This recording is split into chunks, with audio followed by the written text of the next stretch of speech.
자, 오늘 말씀은 말씀 앞에서 이런 제목으로 제가 말씀을 선포하도록 하겠습니다. 이번 주에도 예레미야의 말씀으로 설교를 합니다. 오늘은 45장의 말씀을 봉독했는데요. 45장을 보면 조금 익숙하지 않은 인물이 나오죠. 예, 바로 바룩입니다.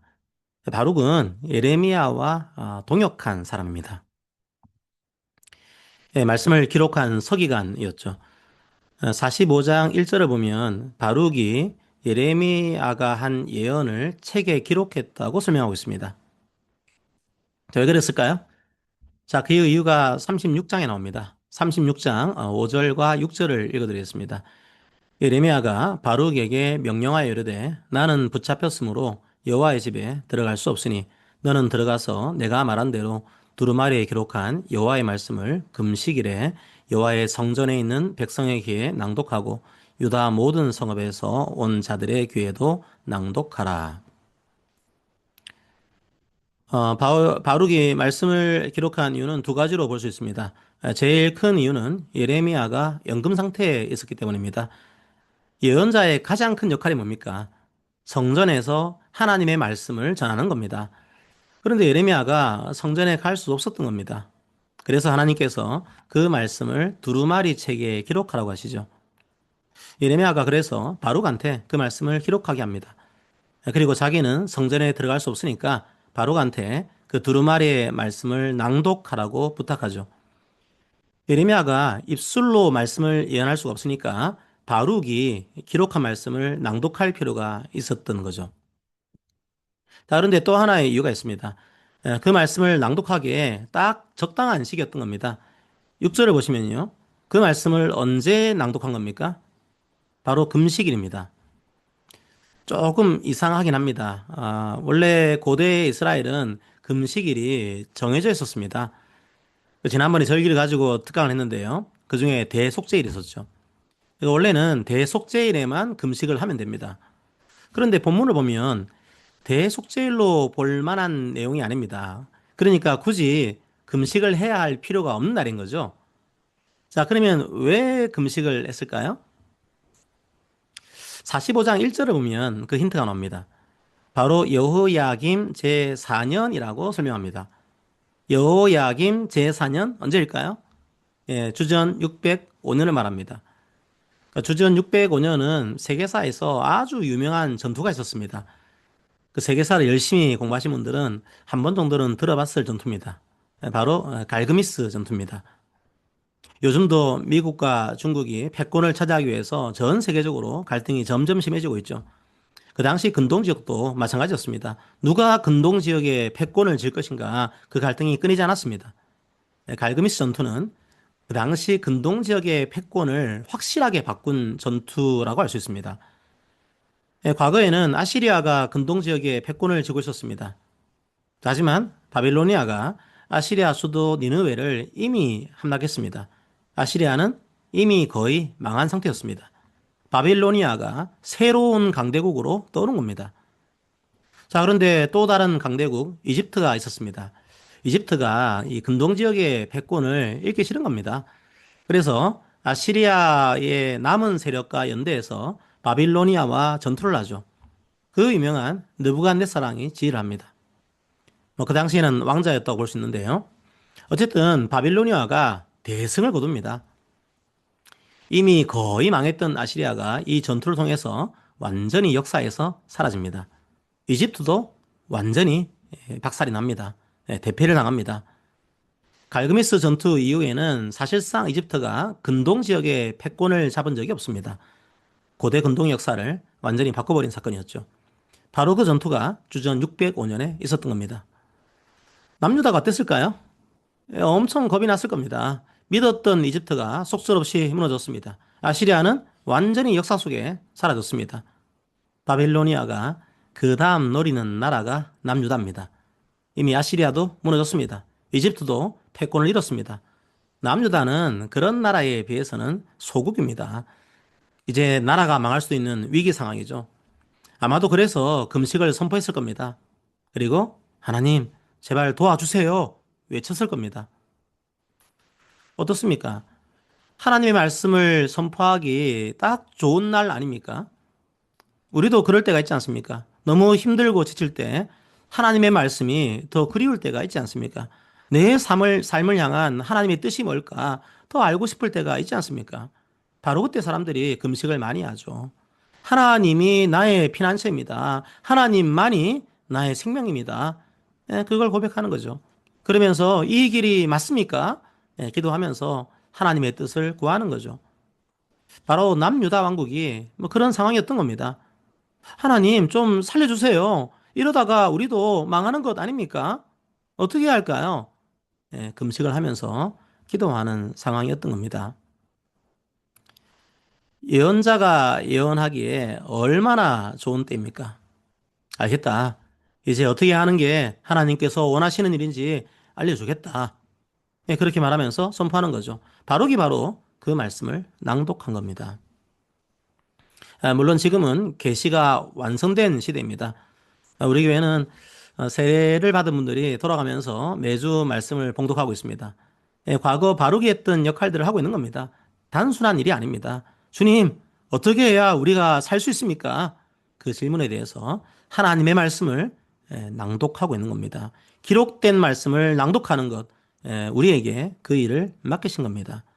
예, 주께서는 마음을 가난하게 하신 사람들은 이미 낭독된 말씀 한 구절에도 마음이 움직이게 됩니다. 예, 그런데 어땠을까요? 바룩이 기록한 하나님의 말씀을 들은 사람들은 어땠을까요? 예, 일부의 사람들은 그 말씀에 반응합니다. 예레미야 36장 15절과 16절을 읽어봅시다. 그들이 바룩에게 이르되 앉아서 이를 우리 귀에 낭독하라. 바룩이 그들의 귀에 낭독하며 그들이 그 모든 말씀을 듣고 놀라 서로 보며 바룩에게 이르되 우리가 이 모든 말을 왕에게 아뢰리라. 일부의 사람들이 하나님의 말씀에 충격을 받은 겁니다. 우리가 하나님의 말씀대로 살지 않았구나 깨달은 거죠. 우리가 악을 행해왔구나 알게 된 겁니다. 하나님의 말씀에 충격을 받은 겁니다. 거꾸로 말하면 이 위기를 어떻게 벗어날 수 있는지 알게 된 겁니다. 왜 금식을 하는 겁니까? 예, 그들은 아마도 말씀을 통해서 금식의 참뜻을 알았을 겁니다. 오늘 본문은 아니지만 이사야서에서는 금식이 뭔지 말하는 구절이 있습니다. 자, 이사야서 58장 6절과 7절을 읽어볼까요? 내가 기뻐하는 금식은 흉악의 결박을 풀어주며 멍에의 줄을 끌어주며 압제당하는 자를 자유하게 하며 모든 멍에를 꺾는 것이 아니겠느냐. 또 줄인 자에게 내 양식을 나누어 주며 유리하는 빈민을 집에 들이며 헐벗은 자를 보면 입히며 또 내 권력을 피하여 스스로 숨지 아니하는 것이 아니겠느냐. 예레미야가 했던 예언도 다르지 않습니다. 우상을 숭배하지 마라. 이웃을 착취하지 마라. 그 말씀이었습니다. 사실은 그 말씀을 지키지 않았기 때문에 망하게 된 거죠. 그 사실을 깨달은 겁니다. 그래서 왕한테 그 말씀을 가져갑니다. 그리고 왕이 그 두루마리에 담긴 말씀을 듣습니다. 어떻게 됐을까요? 죄를 깨달았을까요? 우리 같은 기득권층이 백성을 착취했구나. 거기에 하나님이 분노하셨구나. 죄를 지으면서도 아무 감정도 없이 예배를 드렸구나. 거기에 하나님이 분노하셨구나. 이제 회개해야겠다. 그렇게 생각했을까요? 36장 23절부터 26절까지를 읽어봅시다. 여후디가 선호 쪽을 낭독하면 왕이 면도칼로 그것을 연하여 베어 화롯불에 던져서 두루마리를 모두 태웠더라. 왕과 그의 신하들이 이 모든 말을 듣고도 두려워하거나 자기들의 옷을 찢지 아니하였고 엘라단과 들라야와 금마랴가 왕께 두루마리를 불사르지 말도록 아뢰어도 왕이 듣지 아니하였으며 왕의 아들 여라무엘과 아스리야 아들 스라야와 압디의 아들 셀레미야에게 명령하여 서기관 바룩과 선지자 예레미야를 잡으라 하였으나 여호와께서 그들을 숨기셨더라. 금식일에 하나님께서 응답하신 겁니다. 어떻게 하면 살 수 있는지 말씀하신 거죠. 자, 그런데 그 말씀을 들은 여호와김 왕은 뭘 하고 있습니까? 회개했을까요? 아니요. 두루마리의 말씀을 읽을 때마다 그걸 칼로 자릅니다. 그리고 화롯불에 그 말씀을 태워버립니다. 그렇게 하지 말라고 말린 사람들도 있었습니다. 하지만 대부분은 말리지 않았습니다. 그 말씀을 듣고도 옷을 찢지 않았습니다. 마음을 찢고 회개하지 않았다는 겁니다. 왜 그럴까요? 구약 성경의 일관된 메시지죠. 그 사람들의 귀가 막혀 있었기 때문입니다. 영적인 눈이 멀어 있었기 때문입니다. 바로 그게 그들의 금식이었습니다. 하나님의 뜻을 알기 위해서 금식한 게 아닙니다. 그냥 종교적인 행위를 한 겁니다. 그냥 금식을 통해서 하나님을 조종하려고 한 거죠. 순종하려고 한 게 아니라 조종하려고 한 겁니다. 그런데 자기 마음에 안 드는 말씀이 나오니까 그걸 칼로 자르고 불태운 겁니다. 그냥 자기 마음이 불편하니까 듣기 싫은 거죠.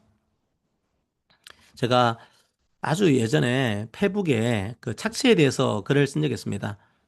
혹시나 오해할까 싶어서 생계를 위해서, 가족을 위해서 돈을 버는 건 당연하다고 적었습니다. 돈을 벌고 그 돈으로 집을 사고 정당하게 재테크를 하는 것도 괜찮다. 우리는 열심히 정당하게 경제활동을 해야 한다. 하지만 그런 이익을 추구할 때 하나님보다 돈을 더 의지해서는 안 된다. 그리고 무엇보다도 이익을 추구할 때 타인을 착취하는 형태가 돼서는 안 된다. 예수님을 믿고 있다고 고백하는 교인들만이라도 타인을 착취하면서 돈을 벌고 있는 건 아닌지 고민하면 좋겠다. 뭐 그런 글을 올린 적이 있습니다. 너무 당연한 얘기 아닙니까? 사실 믿지 않는 사람이라도 양심과 상식이 있는 사람이라면 수긍할 수 있는 얘기 아닙니까?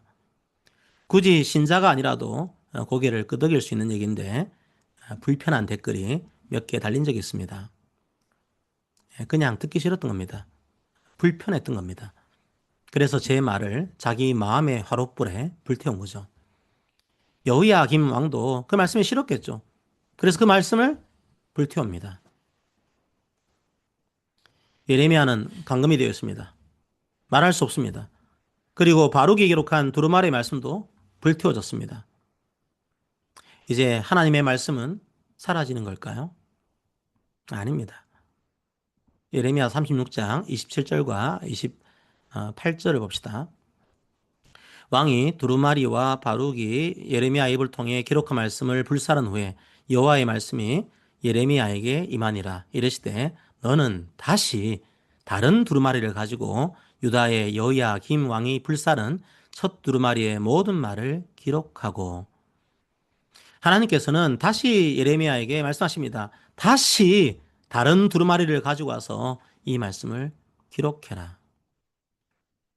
예언자의 입을 막아도 말씀은 사라지지 않습니다. 예언자가 기록한 두루마리를 불태워도 말씀은 사라지지 않습니다.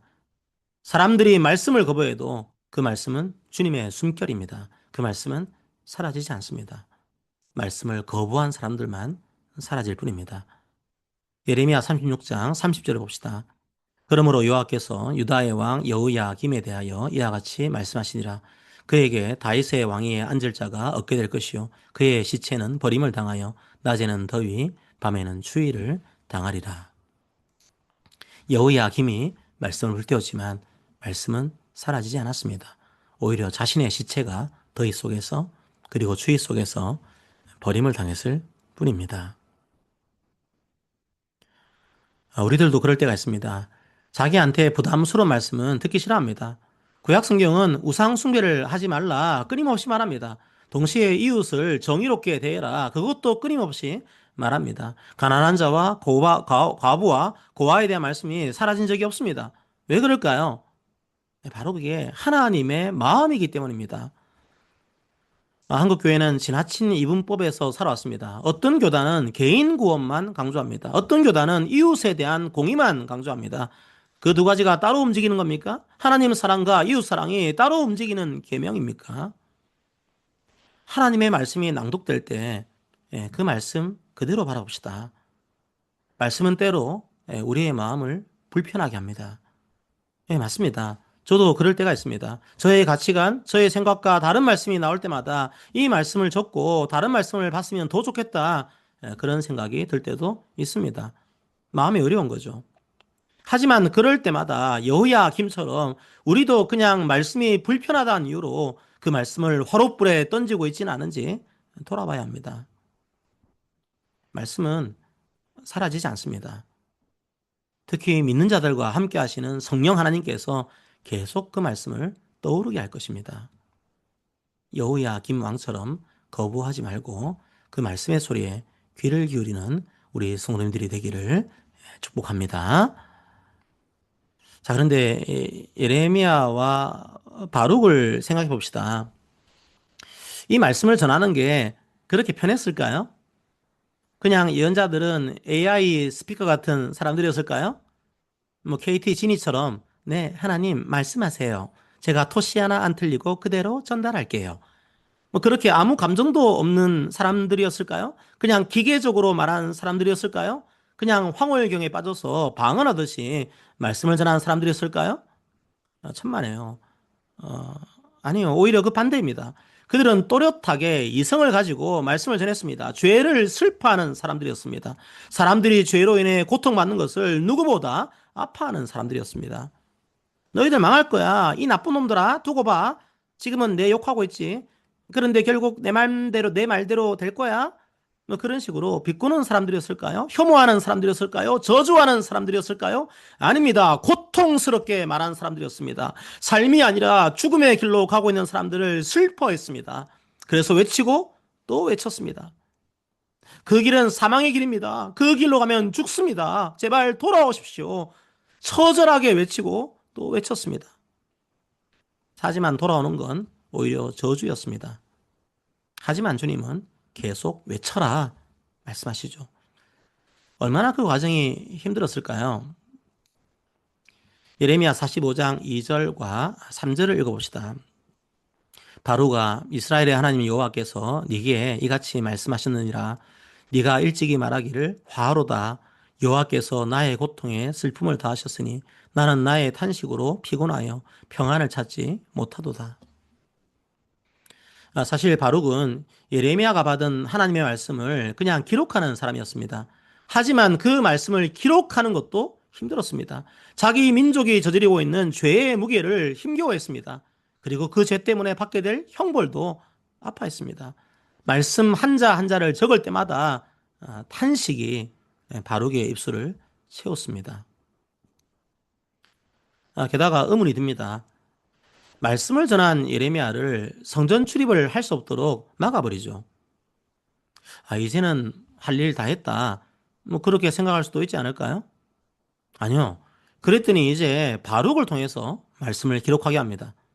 그래서 그 말씀을 읽게 합니다. 그런데 그 두루마리마저 불에 태워버립니다. 이제는 진짜 끝이다. 이렇게 생각하지 않았을까요? 그런데 다시 이 과정을 반복합니다. 불탄 말씀을 다시 기록하게 합니다. 바룩이 그런 생각이 들겠죠. 이거 도대체 왜 이렇게 하시는 겁니까? 왜 세웠다가 허무시고 왜 심었다가 뽑으십니까? 예레미야 45장 4절과 5절을 봅시다. 너는 그에게 이르라. 여호와께서 이와 같이 말씀하시기를 보라, 나는 내가 세운 것을 헐기도 하며 내가 심은 것을 뽑기도 하나니 온 땅에 그리하겠거늘 네가 너를 위하여 큰 일을 찾느냐? 그것을 찾지 말라. 보라, 내가 모든 육체에 재난을 내리리라. 그러나 네가 가는 모든 곳에서는 내가 너에게 네 생명을 노량물 주듯 하리라. 여호와의 말씀이니라. 이 말씀이 어떻게 느껴지십니까? 하나님이 냉정한 분으로 느껴지십니까? 내가 세운 것, 내가 허무는데 그게 뭐? 이런 느낌이신가요? 내가 심은 것, 내가 뽑는 건데 그게 뭐? 그런 느낌이신가요? 아닙니다. 예레미야 전체의 맥락을 보십시오. 성경 전체의 맥락을 보십시오. 예레미야와 바룩이 왜 고통스러운 겁니까? 선지자란 하나님의 말씀을 대언하는 사람이죠. 그런데 어떤 마음으로 그 말씀을 대언했을까요? 선지자란 하나님의 고통을 그대로 느끼는 사람입니다. 단순하게 기계음처럼 말씀 전하는 사람들이 아닌 거죠. 하나님이 이 말씀을 하시면서 아파하셨기 때문에 예레미야도 이 말씀을 기록한 바룩도 아파한 겁니다. 아니, 하나님께서 아파하신다고요? 그냥 저 멀리서 하늘에서 뭐 죄를 어겼으니 벌 받는 건 당연한 거야. 그렇게 말씀하시는 것 아닌가요? 천만에요. 만약 그랬다면 예수님을 이 땅에 보내실 리가 없습니다. 사람들을 죄와 고난에서 구하시기 위해서 고난받으실 필요가 없습니다. 하나님은 헐기 위해서 세우는 분이 아닙니다. 뽑기 위해서 심는 분이 아닙니다. 다시 세우시기 위해서 하는 겁니다. 다시 심기 위해서 뽑으시는 겁니다. 죄를 심판하지 않으면 다시 심을 수가 없는 겁니다. 그건 하나님의 정의가 아닌 거죠. 하지만 하나님의 사랑은 누구도 망하기를 원하지 않습니다. 그래서 끊임없이 선지자들을 보내서 헐기도 하고 심기도 하시는 겁니다. 하나님은 포기하지 않습니다. 하나님의 말씀은 멈추지 않습니다. 그런데 그래도 이 죄가 멈추지 않습니다. 선지자들을 줄을 세워서 보내도 회개하지 않습니다. 아무리 해도 회개하지 않습니다. 하지만 하나님은 포기하지 않으십니다. 그래서 이 땅에 하나님이신 예수님을 심으셨습니다. 죄로 인한 모든 육체의 재난을 예수님께 부으셨습니다. 그리고 예수님을 십자가 위에서 뽑으셨습니다. 왜 그렇게 하신 겁니까? 이제 영원히 세우시기 위해서입니다. 이제 영원히 심으시기 위해서입니다. 그래서 예수님이 육체로 재난을 당하시고 우리에게는 생명을 주셨습니다. 말씀대로 이루셨습니다. 바로 그 정의와 그 사랑을 십자가에서 보여주신 겁니다. 바로 십자가에서 이 땅에 신기우신 예수님이 뽑히셨습니다. 바로 십자가에서 이 땅에 세우신 예수님이 헐리셨습니다. 그리고 3일 만에 다시 부활하셨습니다. 바로 그것이 바룩의 탄식에 대한 하나님의 응답입니다. 하나님의 사랑과 정의를 증가할 다른 표적은 없습니다. 이 표적을 믿지 못한다면 어떤 기적으로도 하나님의 사랑과 정의를 믿지 못할 것입니다. 십자가와 부활로 다 보여주셨습니다. 그리고 이 말씀을 믿는 모든 자들을 주님이라는 포도나무에 영원히 심으십니다. 주님이라는 성전에 영원히 세우십니다. 주의 말씀은 그렇게 성취되었습니다. 그리고 앞으로도 말씀대로 이루실 것입니다. 성령 하나님을 통해서 그 말씀이 우리의 삶으로 연결되게 하십니다. 하나님이 자신의 아들까지 아끼지 아니하시고 우리의 고통을 위해서 내어주셨다는 것이 바로 우리의 삶의 희망이요 소망입니다. 이것보다 더 큰 증거는 없습니다. 이제 더 이상의 증거를 구할 필요가 없습니다. 오히려 그 증거가 마음속에서 살아 움직이도록 그 증거가 우리 삶의 힘이 되기를 축복합니다. 우리를 위해서 뽑히셔서 영원히 우리를 위해서 심으신 주님의 십자가 은혜가 가득하기를 축복합니다. 그리고 말씀하신 하나님의 사랑과 이웃 사랑의 은혜가 가득하기를 축복합니다. 말씀 앞에서 기뻐하는 우리 성도님들이 되시기를 주님의 이름으로 축복합니다. 아멘. 함께 오늘도 우리가 말씀 앞에서 서 있습니다. 주의 십자가 앞에서 서 있습니다. 이 고백으로 나아가도록 하겠습니다. 찬양합니다.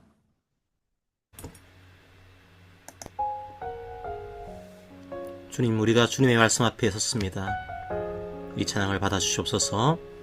함께 말씀 앞에서 찬양하겠습니다.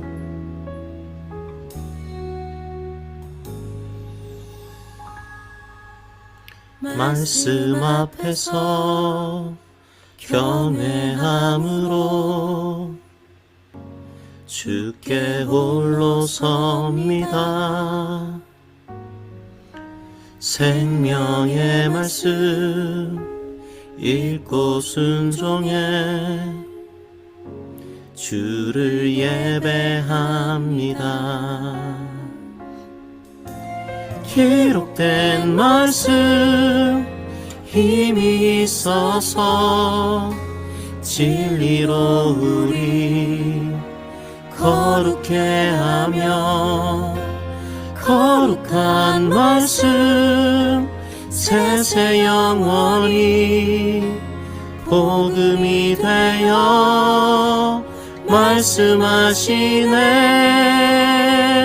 하나님 말씀에 두려워 떠는 자 그 말씀에 생명을 거는 자 한 사람 찾으시는 주님의 약속을 믿어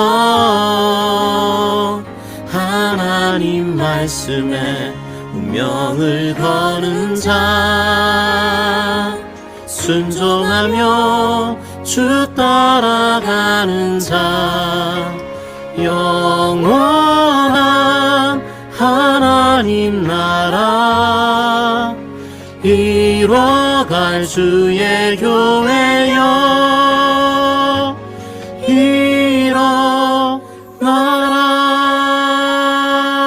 일어나라.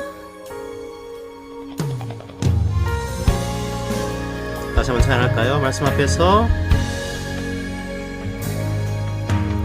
말씀 앞에서 경외함으로 주께 홀로 섭니다. 생명의 말씀 읽고 순종해 주를 예배합니다. 기록된 말씀 힘이 있어서 기록된 말씀 힘이 있어서 진리로 우릴 거룩해 하며 거룩한 말씀 세세 영원히 복음이 되어 말씀하시네. 하나님 말씀에 두려워 떠는 자 말씀에 두려워 떠는 자 그 말씀에 생명을 거는 자 그 말씀에 생명을 거는 자 한 사람 찾으시는 주님의 약속을 믿어 하나님 말씀에 운명을 거는 자 하나님 말씀에 운명을 거는 자 순종하며 주 따라가는 자 영원한 하나님 나라 이뤄갈 주의 교회여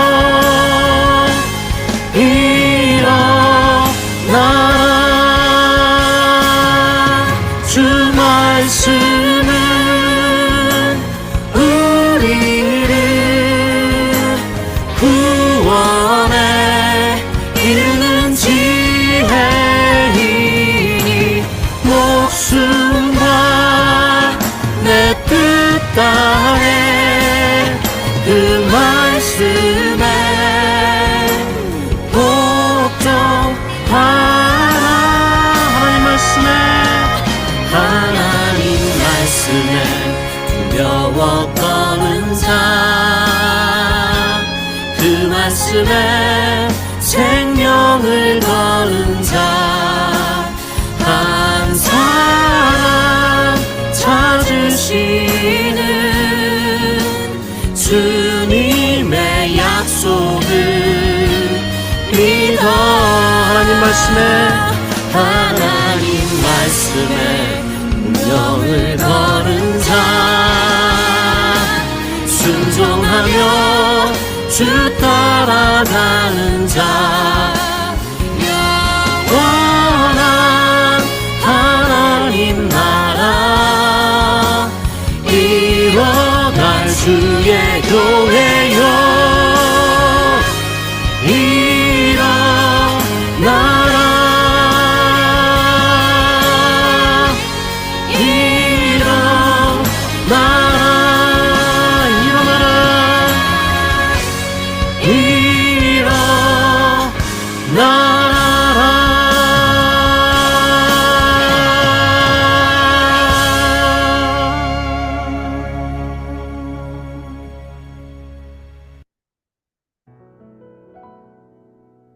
예, 우리 말씀을 기억하면서 기도합시다.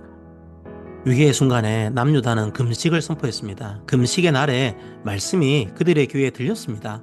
하지만 그들이 원했던 말씀이 아니었습니다. 불편한 말씀이었습니다. 그래서 여호야김 왕은 말씀의 두루마리를 잘라서 불태워버렸습니다. 하지만 주님은 다시 태워버린 말씀의 두루마리를 적게 하셨습니다. 바로 그것이 주님의 사랑이요 주님의 공의입니다.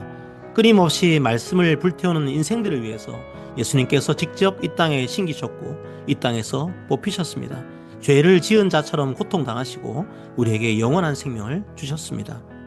여전히 십자가의 복음은 사람들을 불편하게 합니다. 능력도 없어 보이고 어리석게 보이기도 합니다. 하지만 이 십자가의 말씀이 우리에게 생명을 주셨습니다. 이 생명의 말씀을 의지하며 살아가게 하옵소서.